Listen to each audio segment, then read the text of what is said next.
മർക്കോസിന്റെ സുവിശേഷം 1-ാം അധ്യായം 35-ാം വാക്യം. അതിരാവിലെ അവൻ ഉണർന്ന് ഒരു വിജന സ്ഥലത്തേക്ക് പോയി അവിടെ അവൻ പ്രാർത്ഥിച്ചുകൊണ്ടിരുന്നു.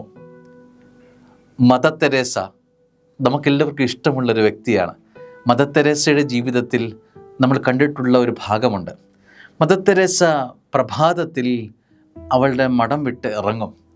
എവിടേക്കൊക്കെയോ പോയി താൻ ശുശ്രൂഷിക്കേണ്ട സ്ഥലങ്ങളിൽ ചെന്ന് അവിടെ പാവപ്പെട്ടവരെ, പാർശ്വവൽക്കരിക്കപ്പെട്ടവരെ, അസുഖമുള്ളവരെ, രോഗികളെയൊക്കെ സൗഖ്യപ്പെടുത്തി തിരികെ വരും.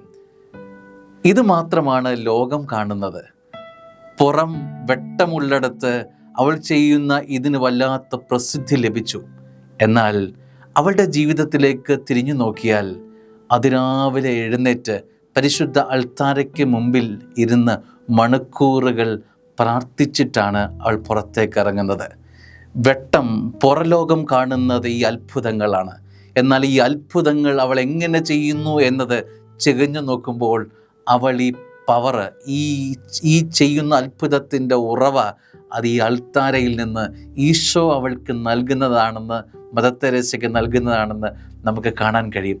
പലതവണ മദർ തെരേസ ഈ പരിശുദ്ധമായ ഇടപെടലിനെ കുറിച്ച് പറഞ്ഞിട്ടുണ്ട്. സ്നേഹമുള്ളവരെ, യേശു തമ്പുരാൻ അതിരാവിലെ എഴുന്നേറ്റ് വിജനസ്ഥലത്തേക്ക് പോയി അവിടെ അവൻ പ്രാർത്ഥിച്ചു കൊണ്ടിരുന്നു.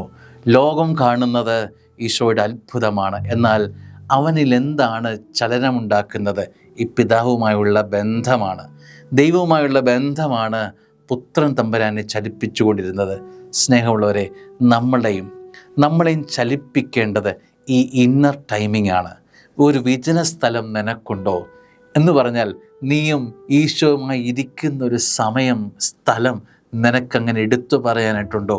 ഈ തിരക്കിട്ട യാത്രയ്ക്കിടയിൽ എവിടെയാണ് ഒരല്പം സ്പേസ് നീ തമ്പുരാനുമായിട്ട് ഇടുന്നത്?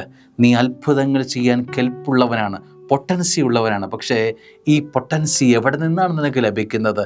ഇത് ഈശോയിൽ നിന്നാണ്. സ്നേഹമുള്ള ദൈവവേദലെ, ഒരു തീരുമാനമെടുത്താലോ?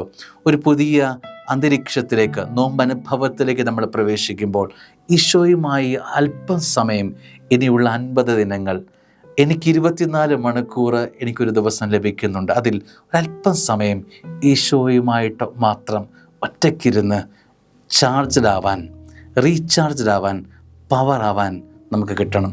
നമ്മുടെ മൊബൈലിൻ്റെ ബാറ്ററി വല്ലാതെ താന്നു പോകുമ്പോൾ നമ്മൾ കുത്തിയിട്ട് ചാർജ് ചെയ്യും.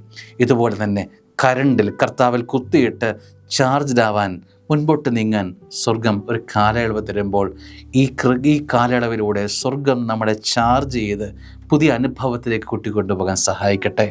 കൃപയുടെ ദിനങ്ങൾ സ്വർഗം നമുക്ക് സമ്മാനിക്കട്ടെ എന്ന് പ്രാർത്ഥിക്കുന്നു. ആമേൻ.